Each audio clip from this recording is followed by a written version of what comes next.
time has come to choose. If it comes down to a fight between you and me, then you are doomed to lose.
Keep the red flag flying here.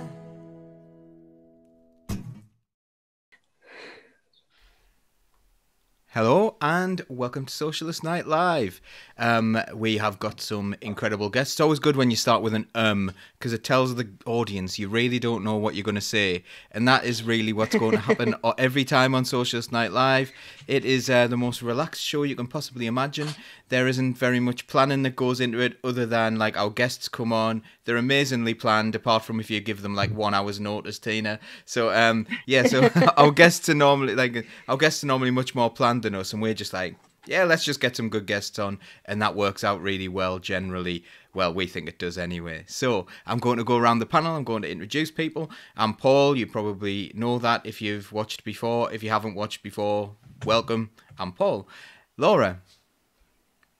Hello everyone, nice to see everyone. I'm really pleased that I've managed to get through the day today without really burning my face. I've actually been in the sun today. I'm starting to see it go a little bit here, but all I'll do there is just bump up the ring light a bit more just to bleach it out so you can't see the red lines on my face. But yes, I hope everyone's well. I hope everyone's enjoying the sun and getting to actually do a few things. We'll see if we are going to be set free at the end of the month. Highly doubt it. Looks like it's going to be another month we were just talking about, but yeah, really excited, really enjoyed tonight's show. Excited that we've got Alice here. Yeah, just totally fangirling tonight. I'm very happy. It's always good. It's always good. And Tina, how are you doing? Yeah, I'm grand. I was having a lovely evening until I got an emergency, do you fancy coming on, and haven't prepared. And yeah, so we'll just be doing my usual, winging it, talking shite as per usual. Thanks for having me back. Thought I was going to be banned.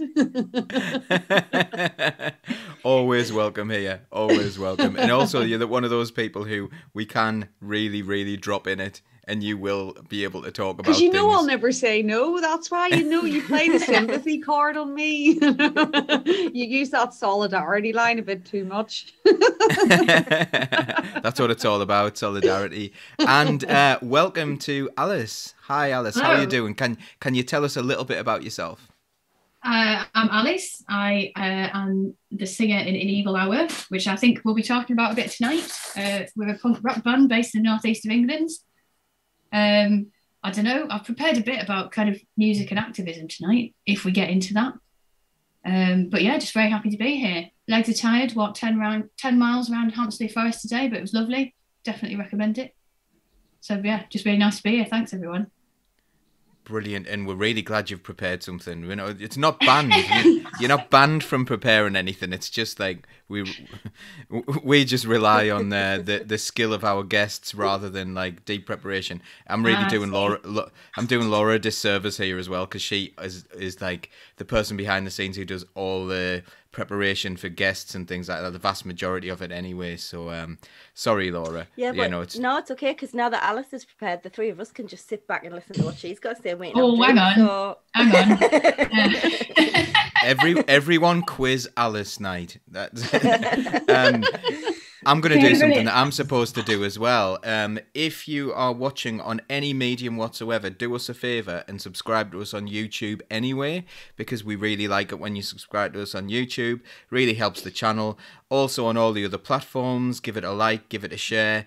We really, really appreciate all the help you can give us in that respect. Everyone always says this on live streams and stuff. And they say it because it's true. It does help you in the algorithm. It does help you get noticed, and it helps the message get out. So if you wouldn't mind giving us a share or giving us a like, if you're on Facebook, loves are better than likes and so on. Or you can even laugh at us if you want. You know, there's a few laughs coming already, so that's quite good. Right, that bit's over and done with. Oh yeah, and also if you want to become a member of Socialist Think Tank, you can. And details, I'm sure, will appear in the chat somewhere in one of them. You can see you are the. Oh, I'm pointing the wrong way there because I'm in reverse. Over there, you are the other guest. So every single person in the world is the other guest.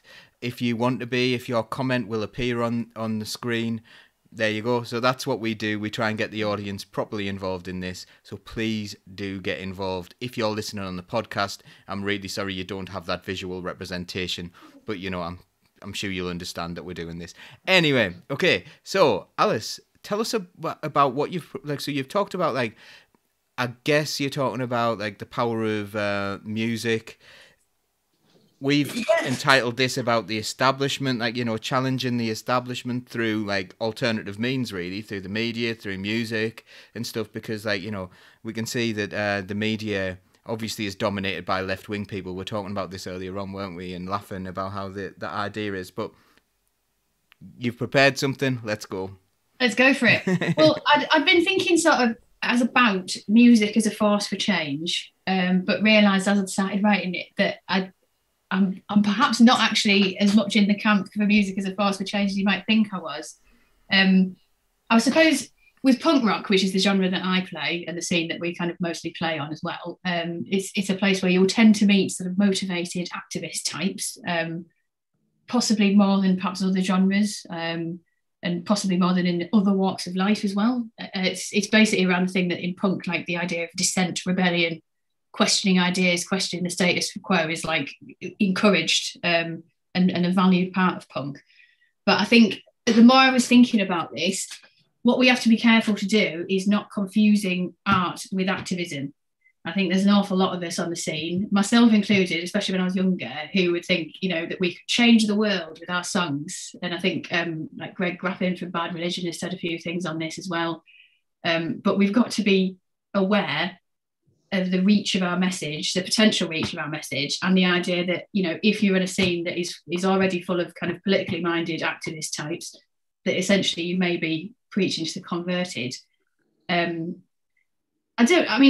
not professing to be a kind of expert as to why everybody sort of ends up on the punk scene, but I would say it is these days particularly, especially rare for someone to come to punk who wasn't in some way already kind of like socially aware or socially active or left wing. That is not to say that there isn't quite a heavy right wing presence in punk. There definitely is, and that's definitely still very much a reality. But I feel like people are often drawn to the music because they're already kind of feeling those things in the first place. And the real challenge that we have as musicians, as artists, is the idea of getting our ideas out to other audiences or more mainstream audiences as well. Because I think, particularly, if you're quite well known on your scene or you play a lot of gigs, it's quite easy to overestimate the sort of power and reach of your message. And especially when the idea is that you're playing to a room full of people who probably already agree with quite a lot of what you're saying. There's this whole idea about the value or non-value of awareness raising. I personally do think that awareness raising is valuable, but we have to be careful not to overstate the value of that, because songs can open doors, they can start debate, they can introduce people to ideas that perhaps they haven't been introduced to before. I think, again, I'm going to talk about Bad Religion a lot because they're like my favourite band, but they're also credited, with bringing quite a lot of people's minds towards like social responsibility and stuff like that, because lyrics can be somebody's first step into, a viewpoint or a debate. There is a comedian called Doug Stanhope who has sort of more fallen out of favour recently, but he did quite a good piece like a few years ago on awareness raising and how he thinks it's completely without value. He sees it as kind of, you know, somebody's fallen down a hill, broken their leg, and the awareness raiser is standing at the top going, look, and that's the extent of it. And I think that is perhaps a little too simplistic, because if you think about it in those terms, the person at the bottom of the hill is definitely glad that you've noticed them. But perhaps I think he's talking a bit more about the more self-congratulatory elements of awareness raising. I can go on. I think we've touched on this already as well, because I was thinking too about the kind of, you know, the prevalence of kind of left-wing people in the media, and this idea of kind of echo chambers and stuff as well. Because I mean, I think you guys have mentioned Hollywood and it being, on the face of it, pretty left-wing. I mean, you can probably name the right-wing actors, the John Voights of the world, probably on kind of one hand. We know exactly who they are because there's so few of them in those kind of circles. And quite a lot of people in Hollywood seem openly left-wing, but it has been of limited influence on broader American culture. And if anything, it doesn't seem to do a lot to sort of like bridge any divide between the right and left. And if anything, it seems to kind of deepen them as well. So I think it's that, you know, as punk musicians, as artists, we have to kind of look at these things in a broader context and see like how minor our reach can be, really. So having said all of that, which I know is quite negative, I had sort of brought it around as to what we can actually do about this. And it's basically, you know, sort of continuation of the campaigns, translating that awareness raising into activism, being present, being prepared to enter into spaces and debates where your ideas are challenged and you can challenge others. Get out of your echo chambers, get out of your comfort zone, and most importantly, get a job that is not just in punk rock or music. That's something in which you can kind of, you know, actually demonstrate and work on your activism. And based on who we're sitting with as well, you know, join a trade union. And just bottom line is being realistic about the size of your audience and the reach of your message and what concrete actions are you actually taking. We have to be aware that particularly in the West, you know, Western music touches such a small percentage of the global population, and we tend to overestimate this completely, that it's like everybody hears what we're saying, and they don't. You know, it's a very small percentage of the global population, and if you think about that with Western music, punk touches even fewer people than that. And I think, if anything else, it's like perhaps not listening to musicians about politics as much as we do, and perhaps looking at the, you know, the reading lists on their albums and stuff like that. We did a song about drone strikes a few years ago. We did a music video for it, and we put the things that inspired us, the reading that inspired us, the academics that inspired us, and the actual, you know, concrete information that we had, like, and we put it in the video. And so the idea is, okay, so if you've enjoyed the song, but these are the people you should be reading and listening to now, you know. I think, you know, really think those points are, you know, incredibly valid, but I think I'd maybe counter a couple of things and maybe expand on one. I think I would maybe disagree wholeheartedly on the fact that maybe Hollywood is left wing. I would say they're probably firmly in the capitalist centre. There are a handful of left and a handful of right, I would say.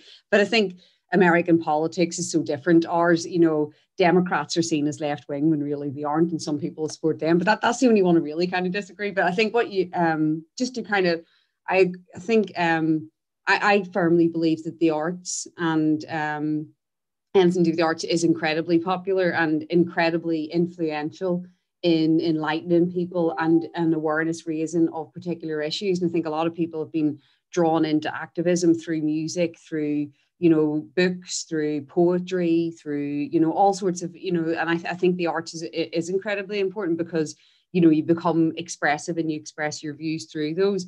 I think 100% that, and I think it's interesting because when you were talking about punk music being, you know, in a sense narrow in its reach, you know, that we all have a certain reach, it made me think about social media and echo chambers. And I think every element of every sort of platform that's used does have the capability of just maybe focusing on its own audience. But I think, you know, two things is, one is that it's really important for encouraging people within that group, people who follow that, people who are within that echo chamber, so to speak.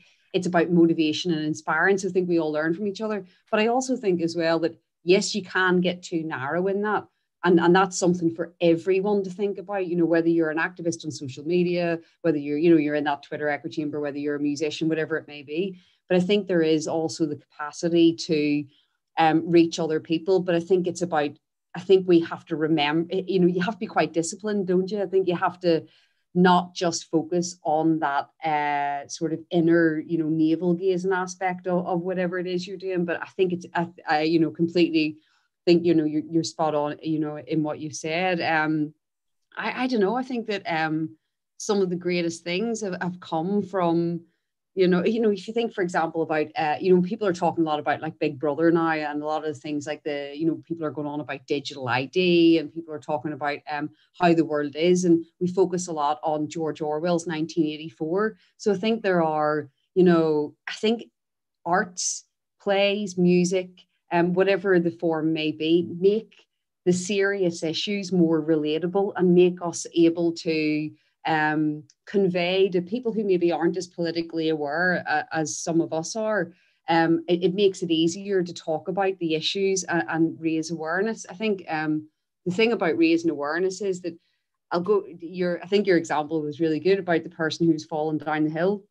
And you can raise the awareness of the person falling down the hill, but I think you're raising the awareness about the wrong thing. The awareness is about, why did the person fall down the hill? What made the person fall down the hill? Yeah. How did the person fall down the hill? How were they collected at the bottom? You know, how bad was the fall? That's, you know, I think some of us misinterpret what we should be raising the awareness of. And that's sometimes where the message and the true importance is missed. So I think, I'm definitely on the same page as you, but I think that what we have to do is consider the importance of the platform that we have, and how can we get others who maybe aren't up to speed, you know, how can we get on their level to bring them to where, you know, that more awareness is. But yeah, you know, a lot of it just made me think a lot about some of the things that you were saying, and how I've thought about them in similar ways, but maybe on a different sort of, you know, from a different perspective. And I do think that's where music comes into the fore. Is that initial inspiration, sort of drawing people in, but that's where I think we have to be careful, because you can start the conversation, but we've got to remember that, you know, a 3-minute song is not the same as kind of, you know, an academic paper. It's not the same as a think tank. You know, we have to sort of be aware of where it kind of starts and ends. But yeah, agree entirely. I'm gonna bring in Laura in a second, but I'm gonna bring in comments first, because the comments have been really, really good. Lots of agreement there. So Paul Smith's mentioned that grime music is also an activist music genre, and I think possibly more out of necessity. You know, like they've got that lifestyle that is, you know, they are coming from the poorest parts and they're highlighting what they're doing. Grime and rap is amazing at the moment. I mean, I had been thinking about, in terms of American politics, like Run the Jewels, Killer Mike, one of the vocalists from that band, it's almost like his music is an extension of his activism and not the other way around. And certainly over in this country as well. I mean, you had Stormzy set up a scholarship for young black people to go to university and stuff like that. And he got absolutely crucified for it, because then people started saying that was racist because it was excluding white people. You know, and his whole thing was we need to get more black people to university. You know, and I do think, you know, Stormzy particularly has been a bit of a lightning rod recently. I think he's brilliant, honestly. Yeah. Yeah, I think there'll be a lot of agreement out there with that. And also, like, Kat Craig, great comment there. Distinction between art and activism. I'm sure people can read it on the comments there, but really good comment. The other thing, again, Paul Smith again saying, actors in Hollywood tend to be liberal rather than leftists and left-wing. Yes, you're right, actually. Yeah, that's right. Yeah, and I think that happens here as well. So, like, what you'll get is you get a different version of it here. You get, like, a lot of right-wing anger at someone like Gary Lineker. And you think, like, Gary Lineker is just, like, plain middle of the road. Yeah, well, he's just liberal, isn't he? But they're just as bad as the right wing. They all end up centrists. are, they kind of take the moral high ground or want to take the moral high ground, but where their politics leads is exactly the same place as where the right wing lead. You know, it doesn't. Can we have a lead pop at David Baddiel? Yes, actually, I know this is going to be very silly of me, but I'm going to obviously make that comment anyway. But in that new, you know, the Ian Duncan Smiths, where they did the parody of the three lions on the shirt, I was quite delighted that they put that in, the little clip of Baddiel doing that, because that was racism at the end of the day. And I think he tends to, talking about the moral high ground, try to take the moral high ground all the time, forgetting that he was part and parcel of blackface, you know, and ridiculing someone, you know, based on their race. So. And he still hasn't apologized to Jason Lee. He apologized for being criticized about, he's like, well, I'm sorry if when I blacked up and pretended that he had pineapples instead of hair because of his hairstyle that was, you know, part of his culture. You know, it was awful, absolutely awful, and they bullied that man, and his children were affected. Years and years later, his mental health was affected, and he's apologized to kind of like, he did that rubbish apology like, well, if I offended anyone when I did this really offensive thing, then I'm so sorry. Yeah, but can we talk about what I'm offended by now, please? Yeah, I was going to say, put the shoe on the other foot. Can you imagine if someone did that, having mocked him and, you know, his, you know, I mean, we would be talking about a completely different thing, you know. It's, you know, he's two-faced, he's just a hypocrite. Well, you know, many of us, of course, are, but I just can't stand that kind of, you know, it's okay for me to be racist, but not for someone to be racist to me, you know. None of it is acceptable, you know, and I think that's really where we should be coming from on this. But yeah, I think, something's telling me, I think I read something a while back, but I can't think, and I know I could just like Google it on my phone, but I'm too lazy to do that, and I'm having a drink, so I'm not going to bother. But I think, did Tom Hanks come out with something really like liberally centrist not that long ago? Because I think I remember thinking to myself, oh no, I'm going to have to not like any of those old films anymore. Just think about Mark Ruffalo and you'll be fine. You know, he's all right. He's canny enough. Mark Rylance as well. Yeah. No, I saw Mark Ruffalo he got crucified online, didn't he? I know, and then he backtracked. Yeah, well, and that's it. And that's his, he did backtrack, yeah. Probably told by his sponsors. Laura, right, so you've probably got lots to say on all those issues, so please feel free to do that, and also please feel free to talk about Chardane's interview, which I know is one of your favourite socialist think tank ones, because very similar to the Charlie Hardwick one, we didn't necessarily just stick to talking about socialism, we went off on tangents about music and things like that. So yeah, go ahead, Laura.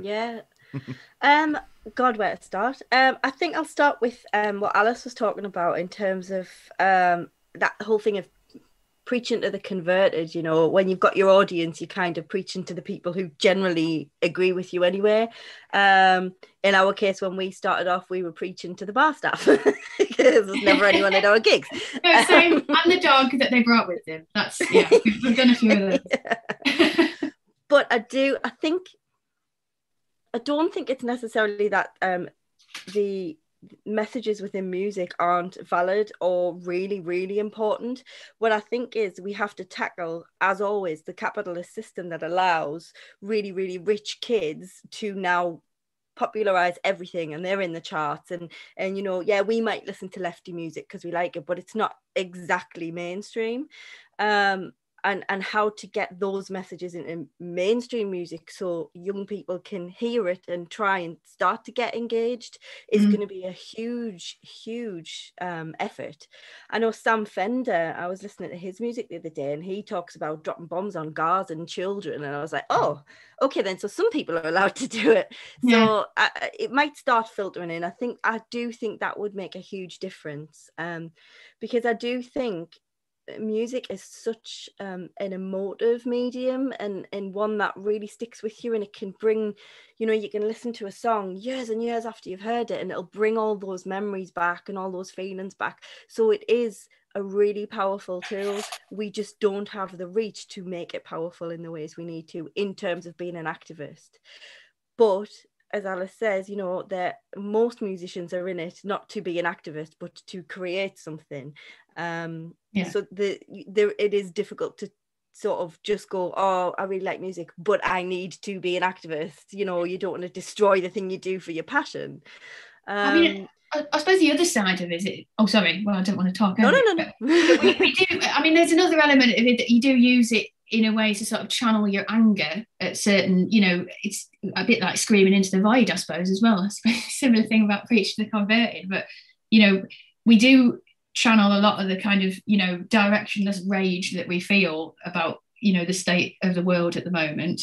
And there is an element of catharsis. And I think what you said there, Laura, is very important, because with music being such an emotional medium, I mean, you know, we know the science behind it. Music literally bypasses the rational centers in your brain and goes straight to the emotional center. And that, I think, is why it's important to link it with politics and link it with activism, because in the same ways that they're incredibly emotional subjects as well. And that is another way that you can engage people as well. Yeah, but you're right in what you said. It is an engagement tool. It is not a tool to go, and this is how you fix everything. Because, you know, if our musicians could do that, they'd rule the world. I mean, most of you probably could, to be fair, do a better job than this shower.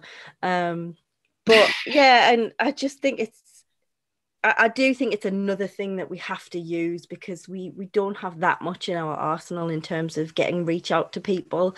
And I do think the arts is a way to do it. Whether you do it sort of veiled attack on Boris Johnson, or whether you just outright come out and say he's a knob, whichever way that is, I do think it's really, really important. And I think we're lucky in this country to be able to do that, because there's many countries across the world where you would not be able to say, my prime minister's a knob and I wish he wasn't in power, you know, without some serious repercussions. You know, there's, you know, many countries across the world that we know political punks where they're not allowed, you know, to do their activism in public, you know. And however, we could very soon be in that position here.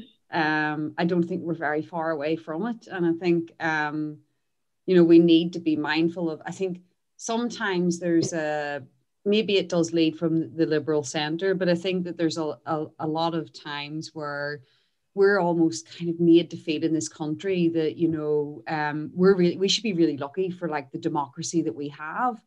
But just because we can, you know, and I think we have to, you know, see really how close we are to not having. I mean, we live in a sham of a democracy. There's no doubt about that. You know, the last, you know, 18 months has shown exactly that. And I think we're very, very close to losing a lot more. And, you know, there's a lot of people that maybe are unwilling to acknowledge that. And I think, you know, things could very well in the next you know, year or so go down a very dark road. And I think, you know, we have to be willing to fight against those things. It's really, really interesting you say that, because, and I've been saying this for quite a while, and it comes across as ridiculously far-fetched, but actually these ideas are not far-fetched. And somebody said, was it you, Paul, who said 1984 turned actually out to be a manual on how to do capitalism properly? I do think if you look at things, it was the double think thing, it was the double think and the double speak that, like, say, it was Matt Hancock saying, well, I didn't say we threw a protective shield around around care homes. He never said this, and he never did say this. It was stricken from the records. Yeah, and it's like crazy. You've got video footage of this thing happening, and the only difference between like 1984 is that they would have destroyed that video, whereas that video still exists, but he's still insisting that he's not lying. But continue, sorry. Yeah, no, it's fine. It's just that I'll get really, you know, I tend to get obsessed with things I'm watching. So at the minute, I haven't read it yet. I know I should, but I'm watching The Handmaid's Tale, and it's awful and it's upsetting. But for me, the most upsetting thing about it is that I don't think it's far-fetched. I could totally see it happening. I really could, and that terrifies us, because these things just keep getting slipped in under the wire, and nobody argues, nobody notices, and it's getting worse and worse and worse. And Tina, like you said, our democracy is laughable. It's non-existent at the minute. We've got a government in power that basically tells us what to do and lies to us about all sorts. And surely the whole idea is that we elect these people to represent us. That idea doesn't exist. That's farcical. That is more laughable than the fact that Handmaid's Tale might actually become a reality for me. Or you look at something. Scary. I don't know if any of you have seen the documentary. I can't remember which one. It's maybe on Amazon Prime. Shame to say it, but documentary made about Jamal Khashoggi called The Dissident. If you haven't seen it, I really strongly recommend watching it. And it's obviously, about the background of it, what happened to Khashoggi and, what he was kind of involved in. And to me, his case and more close to home, the case of Julian Assange, say an awful lot about the state of where we are. And we have a government who see the Saudis as a friend, as people, we fund. We are complicit in war crimes in Yemen alongside them. And they butchered a man to death for speaking the truth, for challenging authority. And nothing has been done about that. Nothing happened. Nothing. And when you watch I honestly really recommend watching The Dissident. It's an absolute one of the best documentaries I've ever watched. It's really, really very powerful to see. Just, there's some things in there that, you really interesting. But then even more so on a domestic side, we look at Julian Assange, who is still in jail, still in segregation, still in solitary confinement, for speaking the truth, for releasing things that led to a change in what the, American foreign policy was.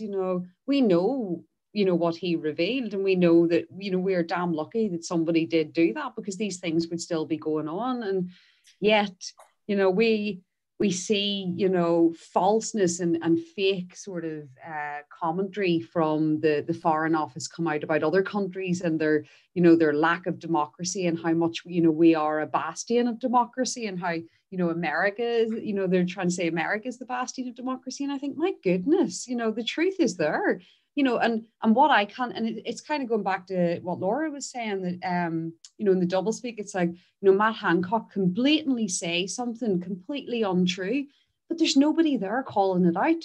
Where are the voices from the media? As Laura, we're both qualified journalists. A journalist, the basis of a journalist profession is to report fact. And that's just not happening. And it's like, I often, I don't know if you're the same, but I often, don't really watch mainstream news, but when I do see things, I'm kind of like, am I in an alternate reality? I do that all the time. Yeah. I'm like, I'm sure when I was at university, I was told that you can't lie. I'm sure that was like 101, don't lie. And they will still give airtime to things that are blatant lies as well. It's almost like you have to give both sides. But we know for a fact that one side, there's all the stuff about Trump saying that, the election was stolen from it and stuff. And even now, when he comes up in the newspapers, we'll still have them, oh, this is what he said. And we're still repeating it, and we've entered in this kind of like post-truth politics, lack of consequences for the fact that the people can just lie. I mean, 2 days ago, we found out that, Matt Hancock and Dominic Cummings were found to have broken the law in awarding contracts to people. Nothing will happen about it. And absolutely nothing will happen. If I go into a shop and steal a lipstick, there will be consequences for that, and so there are more consequences for me doing something that doesn't, really disrupt the order of things. But look at what's happening in Northern Ireland at the moment. They have caused civil unrest. There's rioting going on, there's protests going on at something that the main party in Northern Ireland and the British government signed an agreement on. They knew what that agreement meant. They knew what the consequences were. Yet, because the government are playing this, this game of this isn't the truth, we're not speaking the truth, they have got people so angry and so worked up about something that, we are seeing violence on the streets. And, there are, like you say, there are consequences for that for the ordinary person, but for the people who are causing that, and it's a known thing that happens quite regularly in Northern Ireland, where politicians like to stir up the trouble and then run home to their little mansions and not have to deal with the consequences. But ordinary people have to pay the price of this. And You know, it's just, when will it end, or where will it end? I just don't know. Not well, but and I wonder too if it's because we are governed by a class of people who themselves have never had to deal with consequences, have never had to, deal with consequences of their actions. I remembered one really like stunning quote, like quite early on, before they put us in lockdown in around February last year. It was the evidence when Cummings was giving it. And he basically said that one of the main reasons that they wouldn't put us in lockdown was because not a single member of the cabinet believed that people would actually follow it. Mm-hmm. And it's like, and actually when it came down, people were compliant. They wanted to do it because it was for the common good. But we are governed by a class of people who would never even, the rules don't apply to them. Yeah. And so they wouldn't follow it. And so they were like, well, why would anyone else? And so it's completely devoid of any kind of, common. And they never will have to pay. They never will have to pay for the consequences, but, at the same time, we as a class don't make them pay the consequences, So for example, 37 billion was wasted on fucking some app that didn't work. And I am sitting here I get angry about it. I think, why aren't people angry about this? So we as a class, we kind of bring it on ourselves by kind of being, by being susceptible to the deflection, by, being distracted by the things that they distract us by, and forgetting about what the issues are. And then they have the audacity to say that the public isn't interested. Oh, but they aren't, because they're more interested. But they're more interested in whether Harry's kid's named whatever, and whether they do the fall for the tricks, and it's simple divide and conquer, and we have to stop doing it, and until we do that, they will never pay for the consequences of their actions. They will never have to face, the judgment that they should. And we are the many, and if we would, kind of harness the messages that do come from music, that do come from, poetry, that does come from plays, all the things are there. So it's like you're saying, go back to your point where the music's put out there, the message is there, but people don't really kind of connect the dots. It's kind of like, look, it's all there. There's historical music, there's historical poetry, there's historical plays that all say this is going to happen, but you have the power. And we're all kind of going, oh yeah, wasn't that a great song? Wasn't that a great film? And then go back to life and kind of, forget about it again. We have to find that way of making the connection last, about making it be kind of real and to the now, and okay, kind of it flicks the switch and makes us, counter that message of they're all the same, or what's the point? It's only going to happen this. We have to harness that again, and try and make it more permanent, rather than it just being a fleeting kind of thought. I think there's a massive element of that whole, as you say, people fall for the tricks and fall for the distractions that are presented to us. But actually, I think there's a massive part of it that is people are getting angry about stuff, but the political system is designed in a way to put normal working class people off it. It's not welcoming. It's not easy to follow. They've got archaic rules and procedures and all of this, and it's not entertaining, is it? It's not delivered in a way that seems relevant at all. And that's all on purpose to keep us from being involved at all. Politics won't change it, but that doesn't mean that we can't resist things. And I think absolutely, yeah. That's what I'm saying. That's why the music side of it and talking to people on a normal person's level, rather than making it ridiculous and pompous, is the way forward. And that's why I think, going back to Alice's original point, that's why I think it is so important. I know it's probably, music probably isn't going to save the world, but it'll certainly stoke a fire that might start something. Definitely. And I think we've got to be more local in we've got to go away from this kind of Reagan and Thatcher individualism and build our communities again. And this is why I'm kind of worried about the motivations of a lot of these lockdowns and a lot of this, social stopping people from socializing again, because I think they've found the key to stopping people connecting with each other. And it's about, you know, they'll on the one hand say this is all about, you know, public health, but really I think they're quite happy that we can't go to gigs, that we can't congregate and meet in groups and organize, because, you know, it stops us from realizing our power. And, you know, it makes people think on the individual basis again. And I think we've got to get back to that community feeling. We've got to get back to that, the fact that we are a collective, and as a collective we're stronger, and as a collective we make change. And I think, you know, we've got to remember those things, and we've got to build on those. If we do that and we build locally, then we can change the mechanisms of power, because we realize our own strength, you know. And I think, you know, it's upon us who are maybe more politically aware to get back to trying to force that to happen again. I think, you know, it's on us to try and do that, and link up with the people who are already trying to do that as well.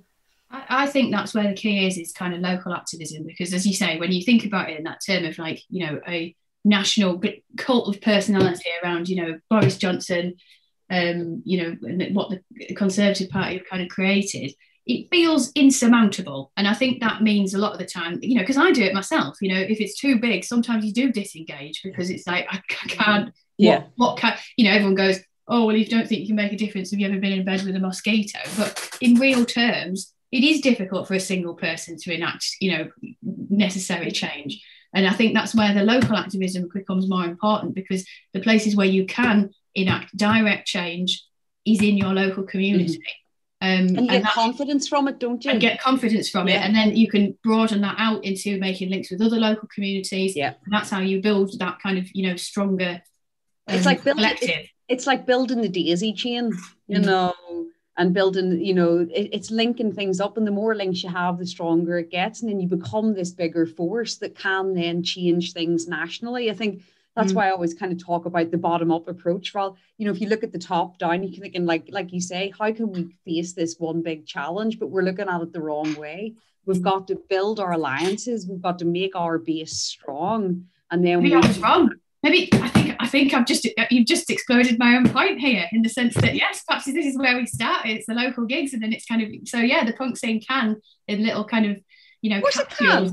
It can. Yeah, massively so. Well, yeah, I mean, it did lead to sort of direct stuff for me as well, because I was really influenced by a band called the Restarts from London.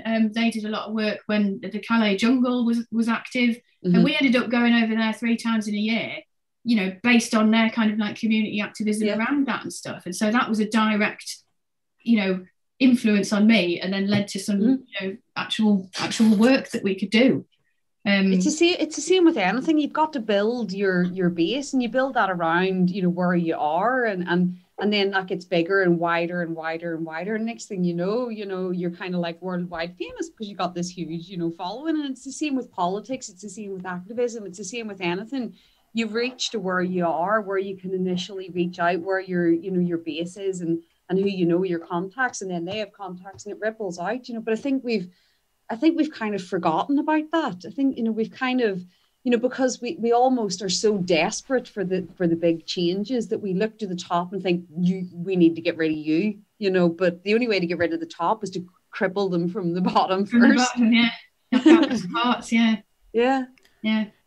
Can I bring in a few comments, by the way? Oh, there's one aspect as well I want to point out. Sometimes we get accused on the left of being really, really serious and really, really, like, a lot of people think we're incredibly boring. That's quite put out there. I think part of like that musical activism side of it proves that we're not boring, and also we've got to have some fun in your life, don't you? You've got to enjoy what you're doing, and I think that's another aspect of it as well. If you're expressing yourself in different ways and you're enjoying yourself, or you feel more fulfilled because you've done that, I think that's an important part of activism. There's been some brilliant comments. Rock Against Racism was mentioned about what, like, the changes that made and the changes that music can make.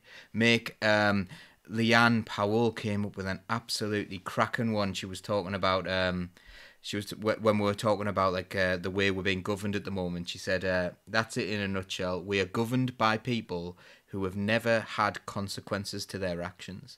And I think that is such a profound comment, and so true, because, like, you know, that's how we feel, and this is true, isn't it? Boris Johnson has never felt a consequence. You know, he's lied and been sacked, but it didn't matter that he was sacked because he was rich, and then break the law, nothing happens. I mean, even I'm not religious at all. I don't care about this, but even the fact that he can get married in a Catholic church just because of who he is when he's been twice divorced, and so you can just kind of piggyback up there just because of by virtue of his status. There's no consequences for no consequences at all. But they justified that, didn't they? They justified that by saying that his previous marriages didn't count. They were Anglican marriages, they didn't count, so thereby they didn't count. Utter bullshit. Yeah. But this is the thing. I don't even think that it's this isn't just reduced to the likes of who we're governed by now. There's a historical aspect on this, and this goes back, multiple governments, multiple leaders. We're still, we still have, an ex-Labour Prime Minister who, is responsible for, over 1 million deaths, by starting a war, who is now able to come on TV and, give advice to the current government. Why do they keep wheeling him out? If anything, it's more damaging. Put him back in his box and get him to stay there. Because they're all one of the same. They're all the same, regardless of what colour they were. They're still the same. The establishment is always the same, and the establishment will always protect itself. And his rare weekly interventions. Oh, for God's sake! But it's true. Another rare intervention by Blair. It's like, come on, it's not rare, is it? Yeah, he's out there every 2 weeks giving his 2 pence. That was one of the biggest betrayals for me as well, because I literally remember when I was a kid. I think I must have been 11 years old, and my mum woke me up that morning in 1997 with the words "Labour landslide victory."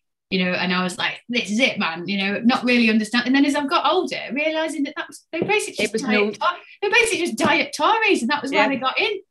And then, and now we're in this position where the Labour Party is literally tearing itself apart because of the right, the battle between the right and left. Can't even call it a socialist party anymore. It's got socialist in it. But yeah. It's never been a socialist party, but that's for another conversation. Yeah. We nearly did it. We nearly didn't mention Labour for an entire hour. I'm sorry. No, my fault. I reverted to talking about the bastard that's still walking. Yeah. Well, we have to give a content and trigger warning if we're going to start talking about Tony Blair. Apparently. I'm sorry. I get that. Well, to be fair though, I'm only sort of a newcomer to understanding all of this, and I was a lot older than 11. And was I a lot older in 1997? I was about 16. 16. And I remember watching Love Actually and going, "Oh, Still they must have based him. They must have based him bother. there because they're exactly the same. That's the kind of leader we need." And horrible, not the same at all. Bring back Hugh Grant. No, don't. But he was God, based on no. what would happen. Terrible He's another sexual and gender politics in that film as well. We're not. Maybe that's a whole other conversation in that one. But it was loosely based on that, though, wasn't it? It wasn't. It was Billy Bob Thornton was meant to be George W. Bush, and then it was what would happen if Blair actually had principles and a backbone, even if he was a bit liberal and wishy-washy and all those kind of things. If he actually did go, no, we're being told what to do by America, but I don't think that was ever the case. I'm more into the there was the whole wag the dog thing. Remember the George Michael video, where it was. Blair was just as much up for it as Bush. I think people always want. Yeah, people want to get kind of give him a Bible, but I think everything ever since has shown exactly where he is. Let's leave his conversation. We're going to spoil our Saturday night and his and the rest of the viewers if we continue to talk about him. My fault. Let's talk about Chardine instead, shall we? All right. Yeah. Let's talk about Chardine's interview. I absolutely loved it, and I thought we met Chardine doing the political education project stuff, and she was one of the speakers on that. If you don't know about the political education project, you've missed the first block, but you can go back and have a look at it, can't you? And we've got all the readings on our podcasts on our website. but she was brilliant, and so we asked her to come on the show. At that point, I didn't even realize she was in a band, let alone a mint band. That was really, really good, and signed to for a little while to Jack White's label, who's my hero. And she's a writer. Gareth, our guitarist, told me to tell you that the White Stripes are shit. Tell Gareth. I'll tell him myself. It's fine. He likes Alice's guitarist likes to wind me up a lot about many things. He does. It's kind of a lot of yeah. I like the White Stripes, and Jack White's incredible, and he's got a record label in her band, Chardine's band. We're on that for a while. She's also training to be a lawyer. She's she said she was doing a master's, didn't she? Yeah. She's been signed to like she's got a writing agent now because she's going to be a writer, and she's a really, really busy activist. And I'm just like, bloody hell, how much stuff do you do? And I just thoroughly enjoyed our interview because she just was so genuine. It was just, everything about it I really loved. I thoroughly enjoyed it. It was really nice to hear somebody talk about music again. I've missed doing music. You know, I'm just a bit worried you don't have enough guitars there, Alice. Yeah, just a few. Yeah, like, insane. What this old thing? One. None of them are mine. I just need to say that. Yeah. But, okay. Yeah. Probably. Yeah, it's probably a few too many. Might have to have words about that. But yeah, it was just nice to talk to somebody about music again and the importance of it and what it can do. And yeah, I really thoroughly enjoyed it. I thought she was brilliant. It just was really inspiring, particularly a particularly inspiring one for me. I don't know. That was great. Yeah, I watched most of it. I did miss the end because I went to put Smile Line on. Yeah, and also you had to come and sign into this call, so like we'll forgive you that one. Don't worry about that one. Yeah, I think it's something that, again, like back to what I was saying before, we've got to make sure that we are talking about things that are fun as well in socialism, because it is a really hard slog. I actually think it's a really, really hard slog, and I think we get really tired if we just do things that are like, just work all the time, and everything's about the work. You've got to do things in different ways, which is why Labour Grassroots, which was Stand Up for Labour and stuff, was a really nice thing where you would have a stand-up gig, that kind of thing, and that people can relate to. Although people thought you weren't allowed to come unless we put one on, a Stand Up for Labour gig in Sedgefield, in Newton Aycliffe, and we had people saying, "Oh, I didn't realise I was allowed to come." Because you were a card-carrying member of the Labour Party. Yeah, we credentials at the door. What do you call him who won Britain's Got Talent? The one from Teesside. I can't remember what his name is. James Arthur. No, not the singer, the comedian, Lost Voice Guy. Lost Voice Guy. Lost Voice Guy came on, and people were like, I'd have loved to have seen that, but I didn't feel like I could have come because like you got to be a Labour supporter to go there. I was like, no, the whole point was just come, have a nice night. It's like the Miners' Gala, though. I mean, that is a fantastic way. I don't know. Obviously it's not been on for a couple of years, has it? Which has been a bit bereft. But going to something like that, and it's like going to protest, isn't it? That's when you're in a space with people that politically hear you and understand you, that can be really a powerful thing to do. And with what you're saying there, it is making me realise that probably a music festival is one of the easiest ways to kind of like bring people together, all under one roof, and to be able to kind of discuss and share ideas and do it in a more fun setting. Because chatting to the guy on the corner who's trying to sell you the Socialist workers, maybe not quite as interesting.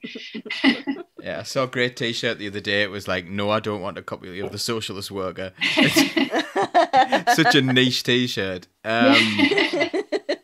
Kat's saying actually, I wanted to ask Alice about something. So I know that you guys do quite a bit of activism. I wanted to ask you about, there was some campaign you were involved in, and you were all wearing the same t-shirts, and it was like, it really stood out. And I remember there was a few bands in the area who were wearing them recently. I can't even remember what the slogan was, but do you do that a lot? I can't even remember what you mentioned in here. When was this? Oh God, it was when I was allowed into the office. Okay, so it might have been 2 years ago. 2 years ago, maybe. Oh no, solidarity, not silence. That's what it was. Yes. Oh, yeah, because that was it. Yeah, so well, part of that was it's a group of women who are basically getting sued by this guy on the punk scene for basically calling him out for shitty sexual and relationship behaviour, basically. And so they had quite a kind of campaign against him. And so it's basically to kind of like raise money for the legal fees and stuff like that, so they can sort of defend themselves legally against this guy. Because it's that whole thing about how the justice system is basically set up to support people like that, in the sense that it's very difficult to prove things that have happened in personal relationships with people. You know, if somebody's, you know, been abusive or anything like that, you know, if there wasn't anybody else there to witness it, it's very difficult to actually get any response in the courts from this. And so, you know, this man has taken the route that most men can take, in the sense that he says, well, if you think I've done this, then prove it.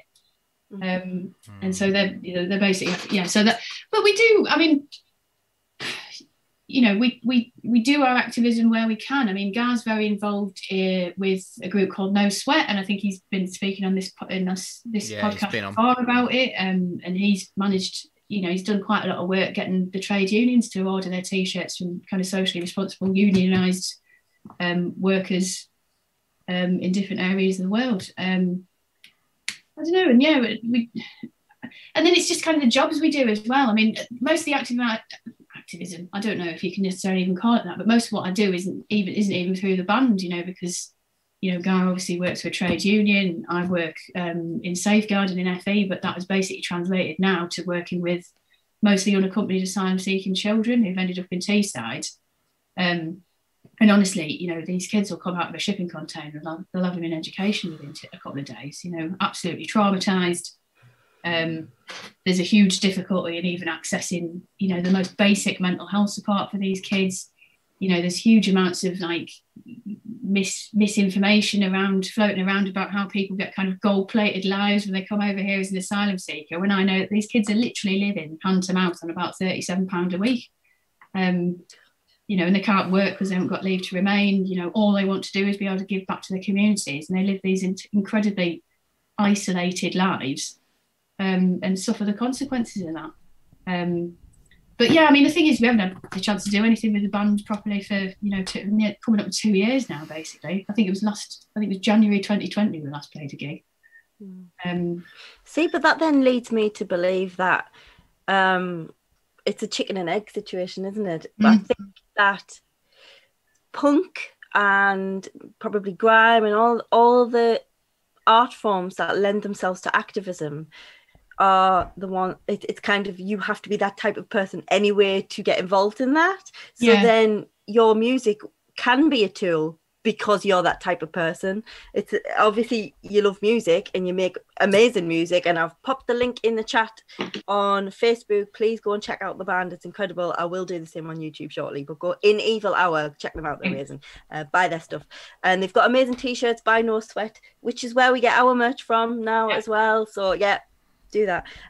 But yeah, it's kind of like the two go hand in hand. It's not just like you're a musician who, oh, actually, maybe I'll use this as an activist tool. And you kind of already, I'm going to be a musician. Well, that was similar to what I was saying before. You're kind of already in that camp. It sort of lends itself to that. But it's similar to what you were saying, though, in that you have to be careful not to sort of burn yourself out, essentially, because, you know, and I do this a lot through work, because I'll get like, you know, I get supervision through work to basically talk about, you know, the more hardcore cases that you're working on. You can get a bit of advice. You can even sort of like basic counselling and stuff like that. Nothing like that for sort of grassroots activism. And it is really difficult. It's really easy to kind of burn yourself out, especially when you're in a culture where, like we were saying, everything can kind of seem insurmountable sometimes, and you can feel very isolated with it. A couple of comments come in. Mark Lungley has said, "We shall overcome a cool." That's like Joe Solo's thing, and yeah, we love Joe, and Joe's got a great interview on Socialist Think Tank as well on our Origin series. Oh, by the way, that tonight was our last Origins for a little while, wasn't it? We're gonna scale back the pre-recorded things a little bit and concentrate more on the live stuff. We'll do some every now and then for special occasions, but yeah, we've got like 39 of them, I think, which is We have a lot of pretty content. pretty incredible in a year. Like we've got loads and loads. But yeah, so So that's more last minute phone calls for Tina. I got another job. we'll just send you the diary. We'll just send you the diary, Tina. And we've also Liana's said, I think we need a socialist think tank band. Now this is sort of a plausible thing, although I wouldn't have time to do it. Even though, and it wouldn't be very good if I was doing anything. But anyway, because we used to be in a band, Megan and Laura used to be in a band. I suppose we're still in a band because it never broke up. Well, it never broke up, so on hiatus. It's not playing. Yes. Yeah, on permanent hiatus. hiatus. But like when you were talking about lyrics and stuff like that, or every single one of my things was every single song I wrote was like me being angry about a head teacher or something, or like some awful person. It was all trade union based, and no one could ever tell. It was always like in metaphor and stuff. But yeah, but yes. So I suppose that could be a thing. But if you look to the past and pretend that was the Socialist think tank band, I guess. If you wanted to, I will say we've been struggling to write our own music at the moment. I can't really say that we're able to take on any more projects at the moment. There's been a bit of a dearth of creativity. Lockdown kind of breeds that, I think, really. Kind of need to be getting back out there and doing. What you're inspired by, that lamp.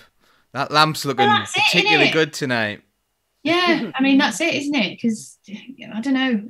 I think as well when things get on top of you, Gareth, the guitarist, he does write quite most of the lyrics. But I don't know. Yeah, it's when things aren't happening. You can find, and I find it difficult to kind of like articulate myself, particularly on subjects where I'm very, very passionate about it. I mean, we've only recently written a song with a kind of feminist leaning, and that's like my big obsession. But I could give you a 2,000 word essay, but I couldn't put it into a song. But we've just managed to get something out, which we're putting out soon, actually. It's about toxic masculinity. Awesome. You're coming back on the show when that's out. I'm excited for that. Yeah. And also, here's one for you. Paul Smith has said, can anyone tell me if there are any funny right-wing comedians? They always complain that they don't get booked for gigs or not seen on TV. I always say that they're not funny. And wasn't there that guy that was like, I'm not booked for comedy because I'm not a lesbian or a black man, or because he was a straight white comedian. Have they not seen the panels on the, like Mock the Week or whatever? It is normally straight white men generally. Yeah. Like it's like, are you a straight white man? Yes, right, we'll have you. But it's this bizarre thing where they think that they're hard done to. So can we think of any right-wing comedians that are funny? I suppose you don't really know what someone's true leanings are in comedy. Some people can proclaim to be a certain way, but can make their comedy, seem, something completely apolitical. Is it, what's that guy's name? The one who like blusters all the time. Is it Michael McIntyre? Oh, yeah. What? He's the posh one. He's definitely a Tory. He's definitely a Tory. That thing that everybody does that's hilarious? And then him. Apparently, he is not only really irritating and not funny. I know some of my friends think he's funny. I don't. But I think he's right wing, and also apparently a right bastard. I bet he's a Tory. He's got to be. He's posh. He's but he's not funny. One. He's not funny though, is he? Yeah. Like I don't think I've ever laughed at him. Maybe laughed at the start. But he makes a lot of money out of being funny. I can't even think of anybody. Like what we're talking here, like Roy Chubby Brown, sorry, am I allowed to swear? No, yeah, of course, yeah. Jim Davidson. We talked about him at work, and we were like, he was like, when you watch his 70s stuff, it's just not funny. It's just really, really horribly offensive. I saw a Roy Chubby Brown tribute act once at a working men's club. Oh my god! Many years ago. And I had a partially shaved head, and I won the raffle. I won the raffle, man. Went up to collect my bottle of vodka, and I had a partially shaved head, and he went, "What is it? Is it a lad or a lass?" And the whole room seemed to think it was funny. Oh, but it's just like, honestly, I mean, that was like 2000. I mean, that that was in the 2000s. It wasn't like it wasn't any sort of significant amount of time ago. I refused to go on a staff night out that was to go and see Roy Chubby Brown. He's Did he have tribute though? That's what I found the most shocking. Maybe tribute to him. It's bonkers, is he dead? No. Best thing he ever did was lend his name to the town in the League of Gentlemen. Yeah, Royston Daisy. Yeah. But I can't think. There was that guy who they put on the BBC panel for diversity because there were no white conservative supporting men on there. You used to be sometimes. We just don't have enough of those. See, the problem is, like you had the Daily Mash. The Daily Mash used to be really, really funny when it was the Daily Mash newspaper, and then they had the Mash Report, which became a bit like liberally centrist, and then they got on this guy. Oh, I can't remember what he's called. You remember him, don't you? He was like this really bland man. I know exactly who you mean, and I can't think of his name. Sorry. He was rubbish, but anyway, he ended up on a BBC diversity panel because the BBC had argued that on their diversity panel there were no white men who supported the Conservatives. Voice of the voiceful. Yeah, but they were saying that is an underrepresented voice, and like honestly, man. Jesus, man. Never mind talking about the maybe shit right-wing comedians. I think, to maybe focus a bit more on the positive. Not that I'm known for doing that. Going for comedians that I think, on the left who are absolutely fucking amazing and maybe who aren't here anymore. But one of my favorites is Bill Hicks. Oh, yeah. Bill Hicks, yeah. Oh. You think By the way, we've been furnished with the name of the guy. Just before we go further. Somewhere out money. That was always my favourite quote of his. Oh yeah, I love he's just got some absolute classics, and good comedian. I think that I'm trying to think of the name of there's a guy I was going to recommend his shows. They were on Vice, but whenever you just kind of caught last minute, I can't think of his name. Stuart Lee. No, Jamali Maddox. Have you seen any of those? Oh, no, I haven't seen any of those, no. He's got a show called Hate Thy Neighbour. The first series was absolutely amazing. And you basically go, if you haven't seen them, I really recommend them. He goes basically and spends like a week or two with like certain groups of people. And then and it kind of like cuts to him doing, comedic lines from talking about his experience a lot. And then it'll show you footage. And like he went with the Nazis in America, and I thought he was going to die at one point. It like really, really, really bad. He went to Israel. He went to Russia. The one in England. Wow. Oh, good Lord! You need to Google it because it's just absolutely hilarious when he's talking to this ADL guy. You're just like, oh Jesus Christ! But honestly, really recommend them if you're looking for some kind of good challenging comedy. Definitely recommend those. Oh, there's an American guy called Jordan Klepper who goes, he does a lot of like baiting people at Trump rallies and stuff like that, and just absolutely exposing their hypocrisy through about 2 or 3 questions. Like he's brilliant as well. And there's some situations where he's watching him, I'm like, how has he not got punched? Yeah. So, yeah, honestly. Can I quickly, Paul? Just while we're talking about comedians, quickly plug the Women's Banner Group event in August. So basically the Durham Miners Gala didn't happen this year, so the banner groups have been invited to create their own event, and we're holding an event on the 21st of August at Red Hills, which is the Durham Miners Association in Durham, for anybody who doesn't know. And we have a fantastic comedian called Kate Fox. She's a feminist comedian. She's going to come and do a piece for us. I'm really excited for it. Joe Solo's going to be there as well. And it's all about education. So we've got the president of NACWT. We've got Atoms Education are going to come and deliver some sessions for kids. So it's family friendly as well. There will be alcohol trucks. It's going to be amazing. So yeah, please Sounds come good. along. I'll look out for adverts and things. Awesome. Yeah, sorry for a plug. And Becky, no, I don't like Michael McIntyre. I don't think he's funny. Just to answer your question there, Laura, no, it's not okay if you plug that event. So okay, sorry, I rescind my previous comments then. Thank you. Strike them from the record. Can we strike them from the record in the way that Matt Hancock strikes his lies? I'm just not. I don't know why you asked, which is why I said that. I've no idea why you asked whether it's okay to do something. Because I'm not. I think that actually shows maybe a lot about your marriage. Is Laura? Is there something you want to tell us here that you have to always ask for permission? No, I've never known it before. I've had a few messages about I get this cluster here of freckles, and I genuinely have had a few private messages going, Laura, are you okay? What's happened? I'm like, no, it's not a black eye, it's freckles. Everything's fine, I promise. And then I've got all these marks here because I've got this crazy bush outside of my front garden, and everyone's like, Laura, are you okay? Honestly, I'm fine. You just like to lie in the bush. Don't go in the sun. That's it. And if anyone's worried about my health, it's just my hand's massively swollen because I was bitten by a horsefly. So oh my God, really? That wasn't Laura slamming it in a car door. Oh. No, honestly, his hand looks like Baymax. It's really bad. For anyone who's seen... Ba-la-la-la.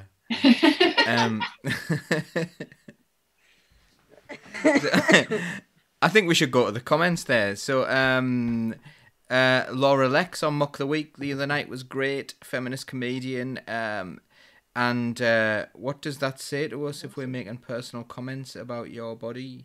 I'm from Kat there. I think you've got a very concerned audience. Yeah, concerned, dedicated. Care. I think it was genuine concern, wasn't it? It was. Yeah. They were. Whereas I was making pithy comments, trying to take the piss. Nicely done. And we've also got the name of the awful comedian that I was talking about. I don't know why he's called a comedian. It's Jeff Northcott. He's not a comedian in the traditional sense, in that being funny is a prerequisite for being a comedian. I don't think he's ever made anyone laugh, but he is a little bit shit on the comedy circuit. Somehow, imagine if you just rocked up and said, "Hello, I'm a comedian and I'm going to be a dick." This is a problem. I think we should go out and challenge it the way the left is saying, well, I don't like the way people are identifying as whatever they want to be. We should be saying, well, I don't like the way you're identifying as a comedian. It's an absolutely awful... You can't just go around identifying as a comedian if you're not funny. Yeah, that kind of puts paid to our argument. We better be careful using that one. Like, you can identify as whatever you want. Well, they can it's say a comedian whatever. And you're not funny. Also, can we reference the least funny joke that every single person in my school where I teach children who, aren't funny. Generally, some of them are funny. Some of them can be really funny. But anyway, they'll talk about trans issues. This is a big thing. They'll talk about it quite a lot, and everyone will always say, "Well, can I identify as an Apache attack helicopter?" And that's the thing. And you're like, well, if you want to be a complete knob, you can. But but this is the right wing joke thing, and I must have been on some sort of like popular YouTube channel like Ben Shapiro or something like that. Oh God. Oh, he must have said it. That's all I've got to say about him. Yeah. What's your reaction to the what's his name? Is it?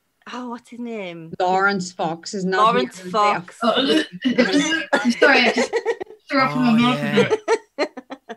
What I don't even know what he is or who he, because he's shit at everything. Can you remember Donald Cox the Sweaty Fox? Oh yeah. He's Lawrence Cox the Sweaty. Oh, sorry. Lawrence Fox and Sweat. Oh yeah. Yeah. See, I just think so. Billie Piper obviously was married to Lawrence Fox for a while, but Billie Piper's a proper socialist. She's got this, but she's got a somebody shit made for her. Taste in. She has terrible taste, hasn't she? Yeah. Terrible. What tripped into that marriage? Yeah, And I then know. like Lawrence, oh my God, she has spawned children from that thing. I'm just like his sister's Amelia Fox, isn't she? And she was like the first woman on TV that I ever found attractive, and so she's always been kind of like she's held this like wonderful place for me. I kind of And then find Who's her Amelia brother, Fox? Amelia Well, Fox. she They're is. cousins. They're brothers or cousins. Brother. Oh, and are they sister. not? Are they not brother and sister? Are they I cousins? don't know. I think they're either brother and sister or they're cousins. There's The something. further away they're related, the better. To be honest. Yeah, Like, exactly. Yeah, absolutely. You can't. He's It's not just Billy a Piper's nerd. got that T-shirt. Billy Piper's friend designed that T-shirt that says "Tories very little help," and she was the first person to like. He put it on Instagram, and it was massive. And I was like, "How? How were you married to Lawrence Fox?" Like, She was with him for about 8 years, wasn't she? oh God, I know. can you And maybe be he's had a that mental switched breakdown off? since the split up. I don't know. But I can you don't be know. that switched off for that long? I mean, or is he just acting? And well, he's a terrible actor, but is he just like, is I all never this get stuff? that thing when there's people who are Has in he been in relationships where anything? they're both completely opposite sides of the political spectrum. I mean, I get that you're never going to agree with everything that your partner says or does, but at the same time, I couldn't do it. How do you live with somebody? You can't care that much if you are prepared to be in a relationship with somebody who's completely on the opposite side. Exactly. I how does that work? I just couldn't. I think first of all, my blood pressure would give, and then I would be in jail because I would have harmed that person. And I don't believe in violence, by the way. I'm very much let's talk things through, but there's only so much talking you can do to certain people, and how do you talk to that?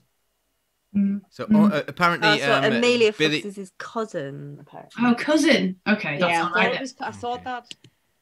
Also, There's a what's little he bit of been in? redemption there. I've not seen him in anything. That... Well, I don't think Oh, I you will feel have. like I hadn't heard of him since before about 2 years ago when he started, just talking shit in public. I saw No, him in he's got some one of those shitty Netflix faces. things. He's He's in got a one of shitty those faces. Netflix- He's been in stuff. I have to but Google I'm it. gonna- Oh, he was in some shitty Netflix thing about a DJ who, got murdered or something. Oh, Did he he was in the pronounce it hole. DJ? I Oh, he really was like in that Lewis. film. He was in Lewis. He was in Lewis. The Frost, watch it. the spin-off. No. He was in Victoria. He was in Lewis. He was in Yeah. Elizabeth. Nothing good. Don't think. Oh, he went to Brada. Gross. Oh, well, wouldn't you Okay. know? He'd probably pay. He didn't get into it through his talent. He paid Yeah. over the odds to get in. Let's go positive. Let's go positive. Yeah. Sorry, we've gone a bit like, just talking shit right. about people. now, Coogan. I know that's not really. Steve, Sorry. Steve Coogan in 2017, late 2016, he wasn't convinced on Corbyn, and then in 2017, I think his daughter worked in Tom Watson's office and was the only Corbyn supporter, and he totally changed around. And Alan Partridge is a parody of all those awful right-wing people. He's like, I remember seeing an interview with him before when he was going, well, I hate the Daily Mail, so Alan Partridge reads the Daily Mail. And he's like, and everything he does is Alan Partridge, all those awful like Top Gearisms and stuff that he does are what he hates. So he just writes that into that. And we were listening to From the Oast House the other day.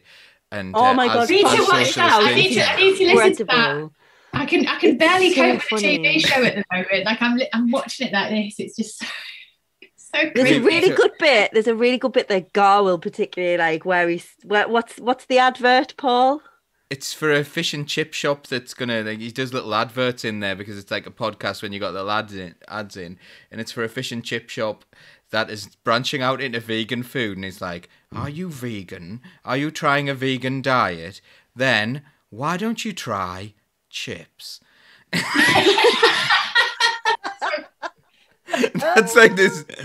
The fish and chip shops branching out into chips. Chips. It's And class. maybe your try it strength. with our experimental vegan gravy. Definitely worth listening to. It's hilarious. Oh no, Leanne hated Steve Coogan and Rick Mail. No. Oh, Rick Mail was amazing. Can't hate on Rick Mail. Mm. I used to love that Bottom. Oh Yeah. my God. Yeah. Especially actually the one that always sticks out for me that whenever I remember Bottom, there's two points. One was when the gas man came and they knocked him out, killed him, rolled him up on the carpet. and the other one was whenever the Queen was coming. You know, they're the two things that I always remember the Christmas one where it was Gold, Frankenstein, and Grr. Bottom was so good. Oh God, just so silly but so funny. We've been told Bill Bailey's a Corbyn supporter as well. He's a dick. Is he? Is he? Yes. Look at that! Look at that! Straight off. Would you mind getting off the fence there, Tina? Don't equivocate. As always, I'm very articulate, very calm and measured. You know, he's a centrist melt. He started off as a Corbyn supporter and he changed. He went with the flow of the whole, you know, not strong enough, not a good leader. I think he was one of them big people's vote people. No, he's a melt. He's a centrist melt. I have this thing, basically, that if there's anybody who has ever desired power, they've basically just removed themselves from the running. And, you know, anybody who ever thinks they should be leading anything probably shouldn't be. Exactly. And that's a difficulty, isn't it? Because it's then pushing people to the fore who, you know, perhaps aren't leaning towards that direction anyway. But yeah, I think if you want power, it automatically precludes you from having it. I think your motivations are different. If you want to be a leader, if you want power, you're wanting it for the wrong reasons. I think the people that, you know, are leaders and people who can lead are people who inspire, people who, you know, maybe aren't initially setting out to do that, but are motivated by doing something that leads other people to see them as a leader, you know. But I always think people should see it as a responsibility and something you think, okay, I'll do it. Okay, a responsibility, not we did it. A desire or something. We do this every AGM. You're like, who's going to do this? Like even in local party stuff, it's like, oh well, you know, if you want me to, then I suppose I'll do it. And we all ask each other, and we're all doing it. And the moment we're going through that process again. At the moment, you know, and when I became chair of Sedgefield CLP, I was organising people. I was like, you should do this, you should do this, you should do that. And we don't have a chair. And it was, oh, you should be chair. And I was like, oh, I don't really want to be. I don't really like that. I have no desire to do that. And people were like, well, okay, that's better. It's better that you don't want to do it. And I suppose that's the way it's got to be. Laura's always forced into things as well, aren't you, Laura? Yeah, it's how I ended up a union my last job. Yeah. By the way, speaking about forcing people into things, Gareth, the joke has backfired. Gareth forced me with his militant veganism to try veganism, but I like it. So you know, tell him that. I can see you've got the future is vegan on your wall, haven't you? See, I haven't even managed that yet. Can't. You've also got a picture that's slanty as well. Have I? No, that's that. No, Passaran. No, Passaran's slightly off. Sorry. It is. It is. Yeah, it's a little bit slanty. We're also going to update the wall if there's anyone you want to see on there. I think Mandela's going to end up on there at some point. Yeah, remove AOC, put Mandela in. I know that leads to 3 men. I know it leads to 3 men, but you know, you got to have people that are true to their beliefs. Is she not anymore? Like what she does? She's not. She's a weather vane. No, she's not. She makes a statement and then she backtracks. And I don't think. I don't know. I think she's pretty unequivocal when she talks, and she's look a little. She's all right. If we can't, for me, if we can't like say that she's at least okay, then we're never going to win anything. Yeah, like, she's okay. She'll be burnt out by presidential age. I think no. I think the machinery of government always takes over. You can go in. It's like anybody. You can go in very idealistic and have ideas of what you want to change, and then machinery of government takes over. But, you know, she made comments, you know, that were very, you know, solid on Venezuela, and then she backtracked, which isn't often highlighted, but she backtracked and. She did it on Corbyn, didn't she, as well, at one point? Yeah, she backtracked on that. And you know, she's all about, you know, politics being driven from the grassroots. And you know, but then at the same time, she took money, you know, that was, you know, the chief fundraised from her grassroots and gave it to other candidates to try and bolster their campaigns. And that's kind of like, well, you know, it's not really what practice what you preach, you know, and I think, you know, if you're gonna say, if you're going to build your campaign, build your basis on something, you've got to stick to it, and you can't kind of, equivocate from that. And I just think that she does have a habit of saying one thing and then this is kind of roll it back a little. This is the thing about socialism, though. You've got to have people around you, and you've got to have people around you keeping you honest as well. Mm-hmm. And if those people, like, she's got people in her office who are very, very grounded. So there's probably a little bit of to and fro in between her. She's in Congress with these people who are trying to, like, convince her of X, Y, and Z. And then she's got some real grassroots activists with her that are probably trying to tell her that how things really are. And that's the importance of grounding as well. Now, at least she's got something. We know that because we've contacted her in the past, and like all the grassroots people are like, "We'll have one of your grassroots people on, please." Like at some point on Socialist Think Tank, all those people who got her into power. We would love to have that at one point, and we know that they're still connected with her because they are answering her emails for her and things like that. But someone's mentioned, like Leanne said, "Can you tell Kia that, please, Tina?" I don't think Kia's taking Tina's calls anymore. But the thing is, he's got no grounding, has he? He's got no ground. He's got no one around him. He's like, pints. He's grounded in the right. Yeah. Well, I don't think it's in the right. I don't think it's necessarily the right. I think like the right and left thing's a bit nonsense now because it doesn't mean anything. To the right. He always votes to the right in CLP. He's led by the right wing. But it's that kind of liberal crap stuff, and the establishment. He's the establishment, isn't he? It's like those people who, no, you couldn't possibly shake things up a little bit. You couldn't possibly do that. So it's not even. It's just this really bland, like, I don't want to rock the boat. Which is why he supported the government so much. I think there's an issue on the left a bit as well of, this idea of sort of kind of softer politics, but then also you'll never get people on the right kind of trying to dilute their point to interest or appeal to more people. You'll never get that. They say what they say and they stick to it. And on the left, we're always trying to sort of make it more accessible for people, or we're trying to engage more people with it. And you end up always kind of diluting the original point that you're trying to make, moving further and further away from it. And then it's kind of this thing, well, what do you actually stand for anyway?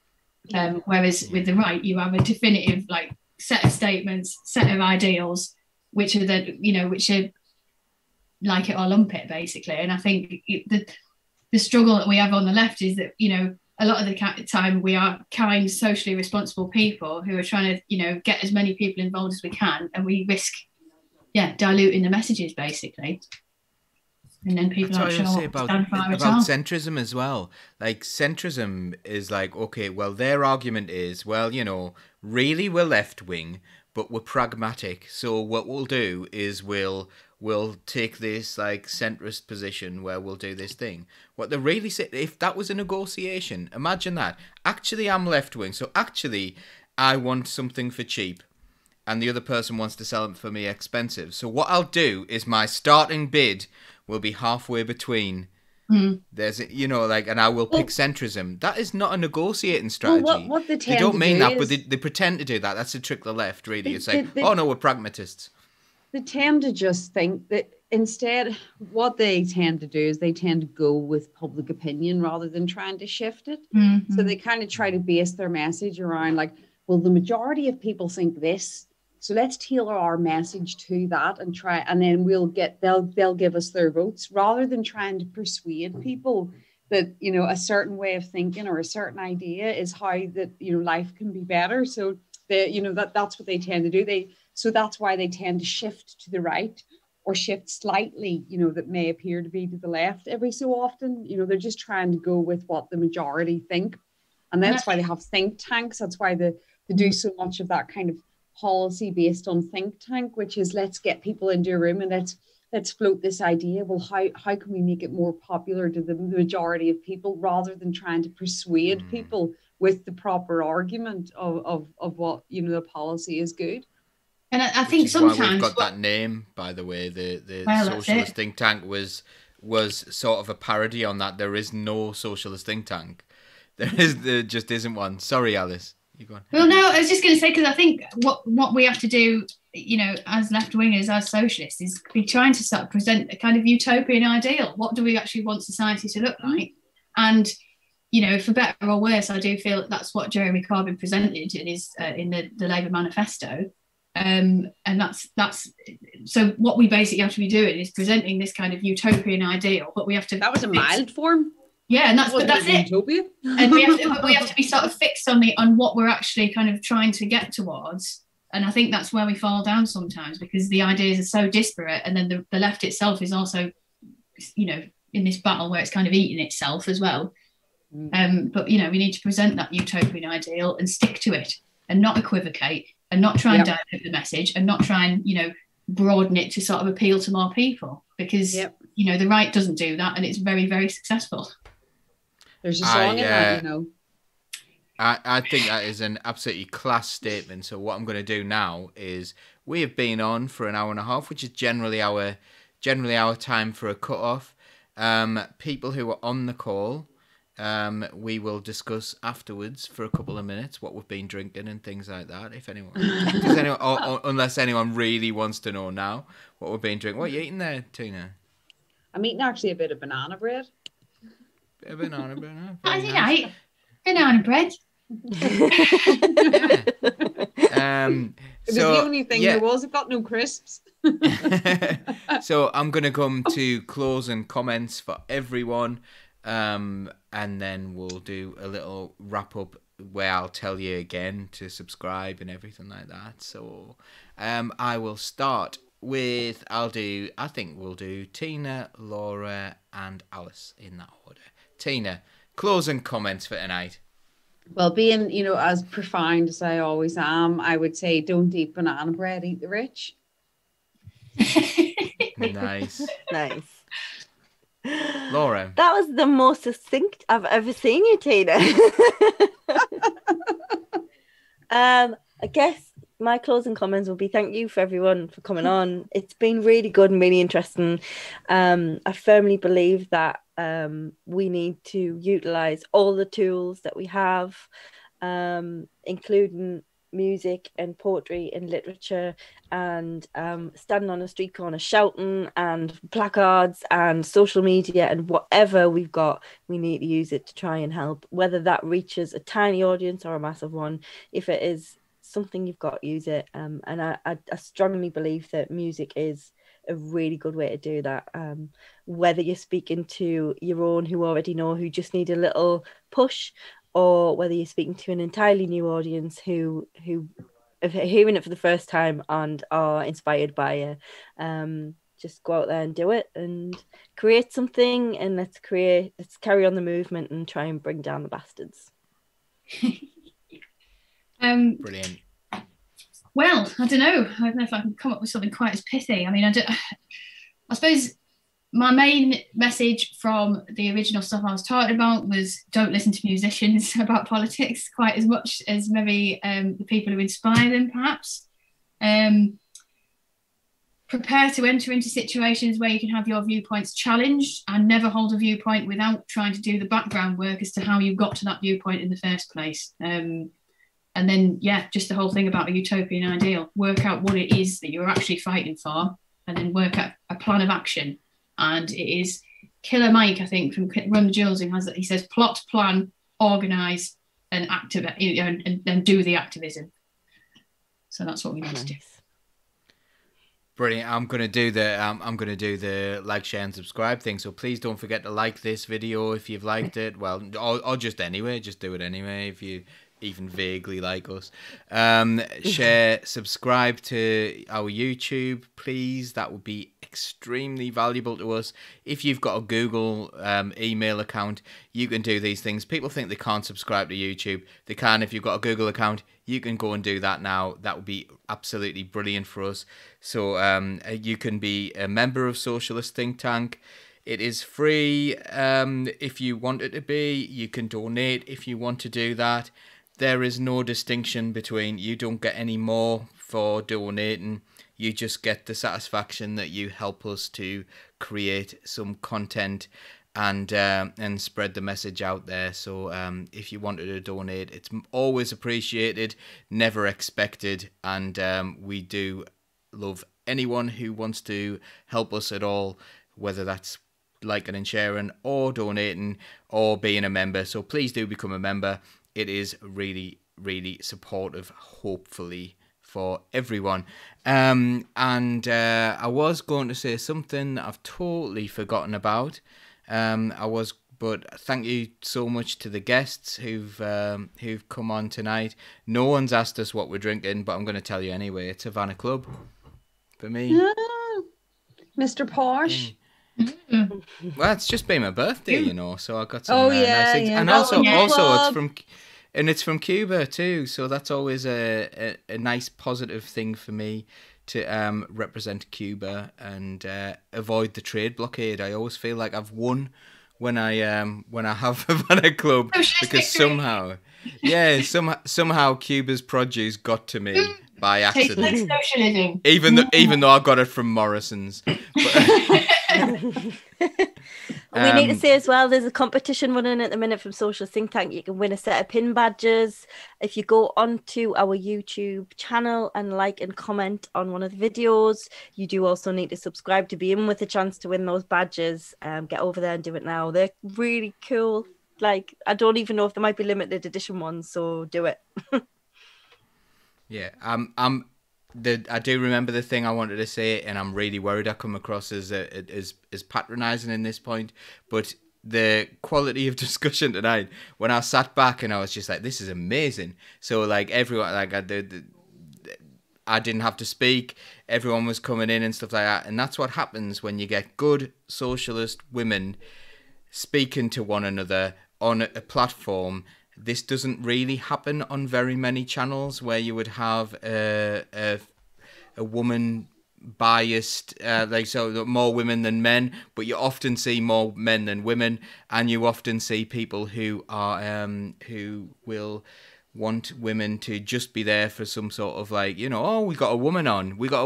No, we're totally run by women. Like, you know, we're at least 50-50 on Socialist Think Tank. And I think that makes a massive difference. And I think it's a really positive thing that we've got going on.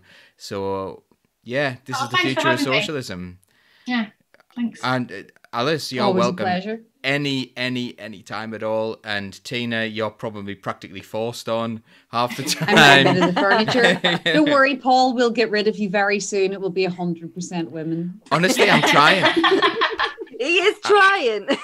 I really am trying. It's just like, you know, I no, run we the punish tech, you. so. We always drag you on because it's like, no, you will be forced to do this. Just like I will be forced to run tech until the end of my days. You know, I'll be sitting there in the background, and I've done it. Some people will know that I've done this in the background when I'm like, okay, and I'm just pressing buttons and things like that and switching scenes, and you know, so that is my primary purpose. Thank you, everyone. I think it's very appropriate that I don't have the last word on this one. So take it away, everyone. Thank you and goodbye. Cheers. Enjoy the rest of the weekend. Yeah, all right. Thanks, everyone. It was brilliant. All right. Bye. Keep the red flag flying there.